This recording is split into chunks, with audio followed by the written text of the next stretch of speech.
To prove is to demonstrate the truth or existence of something by evidence or argument. And in the Black community, the argument is normally violence. When the bodies begin to drop, this is the demonstration. And since Black culture leads every entertainment industry in America, rap music included, the world will always have a front row seat to the violence in our communities, gang affiliations, our wars, and our beefs. And this show is brought to you by the record labels and features rappers who are given a key into the music industry as a result of their talent and rhymes. But more importantly, these same violence, gang affiliations, wars, and beefs that the record labels within the music industry know will create some of their highest selling albums. Simply put, the violence and real life murders that back up the music lyrics of many of our favorite rap artists is the gateway to the money and lifestyles afforded to them. So today I want to discuss the ongoing beef with well-known rapper and serial baby daddy Dusty, NBA Youngboy. And to bring you up to speed, the center of NBA Youngboy's current beef, and I put heavy emphasis on current because every time I look up, he is engulfed in some type of beef or legal case. But his most current beef surrounds the death of rapper King Von, a close friend and label mate of rapper Lil Durk. King Von and Lil Durk were friends for years, almost like family, and grew up in close proximity to one another. King Von is from a neighborhood called O Block, and the O stands for OD. OD Perry was a notorious gang member who was gunned down in the area near Parkway Gardens in August 2011. O Block is the 6400th block of South Dr. Martin Luther King Jr. Drive in Chicago, Illinois, home to former residents First Lady Michelle Obama and rapper Chief Keef. And Lil Durk is from Lamron, whose gang territory runs along Normal Avenue from 59th to 67th Streets in Inglewood, Chicago. Lamron is normal spelled backwards and is only about a 2-mile walk from O Block. In 2010, Lil Durk formed OTF, Only the Family, and is currently signed deals with Alamo Records owned by Todd Moskowitz and Interscope Records owned by Jimmy Iovine and Ted Field. The majority of OTF are documented as being a part of the Black Disciples gang, just as O.D. Perry was, Lil Durk and King Von included. You see, in the streets, alliances are everything. In gangs, loyalty is law. Who you are loyal to speaks volumes. Lil Durk and King Von were loyal to one another from youth to adulthood, from touring and rapping together to a big legal case after they were indicted on criminal attempt to commit murder and criminal street gang activity stemming from an alleged summer 2019 shooting and robbery of a man at the Varsity in Atlanta. After serving time in jail, Lil Durk and King Von were eventually released on bond. They were ordered to stay away from one another after being released, making it impossible for them to continue touring together due to their pending legal case.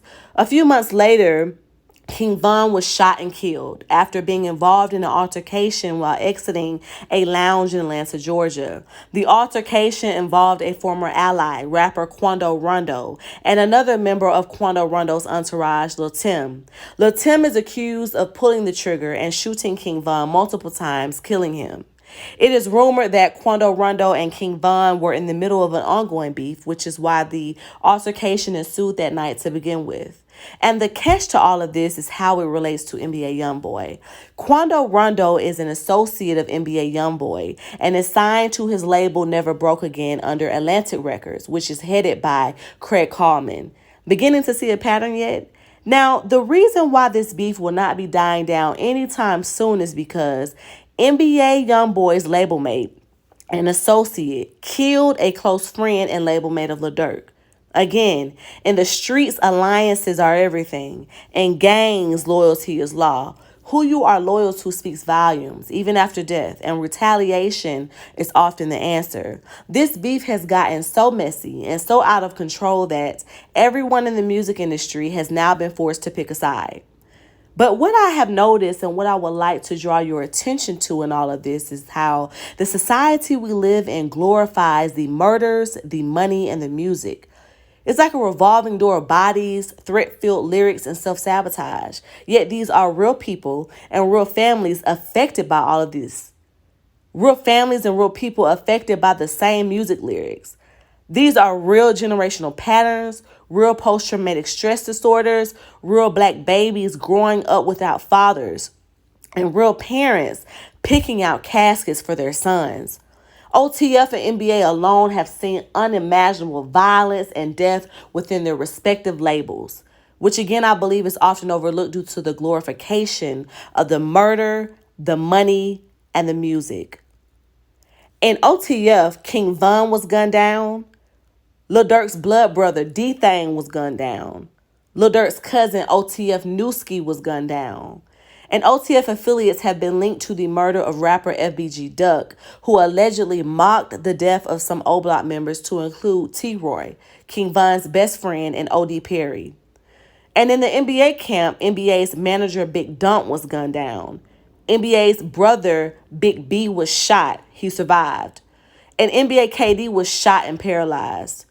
NBA affiliates have also been linked to the murder of rapper G Money, who was gunned down outside of a recording studio shortly after releasing a diss song about NBA Youngboy to include the fact that he slept with NBA Youngboy's sister. The glorification of murder, money, and music. You see, self-sabotage for rappers who have made it out the hood looks like throwing all of their riches and fame away through incarceration or death. Partly because they don't truly think that they are worth it or deserve it, and partly because they have yet to heal from the post-traumatic stress disorders and poverty mindsets that have been embedded in their DNA since a child. They are products of their environments with something to prove. Just look at Pooh Shiesty and YFN Lucci. There is no way that Pooh Shiesty should have been anywhere near a Bay Harbor hotel allegedly caught up in a shootout surrounding marijuana, a McLaren, and a bag of cash. Ain't no way. His career was just getting ready to take off. And it's so petty to even think about. Pooh Shiesty's net worth is $3.5 million. So it's not about the money, it's about proving. YFN Lucci, there's just no way that he should have been hit with any type of RICO charge after being the driver in a car that allegedly drove into another gang's territory and eventually drawing down on a man, killing him. Ain't no way. YFN Lucci's career had already taken off. He had already touched the money and the fame, proving. And NBA Youngboy, 22 years old with 9 kids, 8 or 9 baby mamas, and a mother and family that needs healing from post-traumatic stress disorders and hella therapy. Trust me, his hands are full and he has much bigger fish to fry than self-sabotaging behaviors and constant beefs. In 2016, NBA Youngboy was charged with 2 counts of attempted murder after he was accused of jumping out of a vehicle and opening fire on a South Baton Rouge street. In 2018, he was arrested again, yet for assaulting someone, and this time it was caught on camera at a hotel he was staying at. In 2019, he was involved in a shooting in Miami in which his then girlfriend was shot and an innocent bystander was killed. In 2020, he was charged with distribution and manufacturing of drugs along with the possession of stolen firearms. In 2021, he was arrested on federal warrants stemming from a previous gun charge. This time, he took off and ran from police. And in 2020, continued beefs that will only create additional revolving doors that will end in more bodies, more threat-filled lyrics, and more self-sabotage, proving. And the crazy thing is that most young black women are attracted to this. These are the type of men that young black women these days glorify. The men that they are all wrapped up in. The men that are the murder, the money, and the music. The Pooh Shiesties, the YFN Luccis, the Young Boys, the Kodak Blacks, the Lil Durks. You see, so many women look up to Lil Durk and India's relationships for a few reasons. Because she's pretty, because she comes off very chill, very low-key and sweet. And because Lil Durk is a street ninja. Simple as day. It's the Beauty and the Beast movie, the hood love story that every black woman looks up to and aspires to be in these days. And the social media best couple award goes to the street ninjas and the pretty girls. But don't ever forget about that revolving door, black women. The same door that India found herself walking through when she was involved in a shootout with Lil Durk at their home when it was invaded by masked gunmen. She's a mother with 2 kids. Imagine how she felt in that moment. And the same revolving door that Lauren London walked through when the entire world watched her scream in agony, searching for Nipsey Hussle at an LA hospital after he was shot on Slauson, only to find out moments later that he died. And the same door that Mia J recently found herself walking through after she had to add her longtime partner and father of her 2 kids, Young Dolph, to her own campaign, Black Men Deserve to Grow Old, an initiative that she created years ago to help promote and bring awareness to families who have lost their fathers, brothers, and sons to gun violence. This is all of the evidence that we need. Proving. To prove is to demonstrate the truth or existence of something by evidence or argument. And in the Black community, the argument is normally violence. When the bodies began to drop, this is the demonstration. Until next time.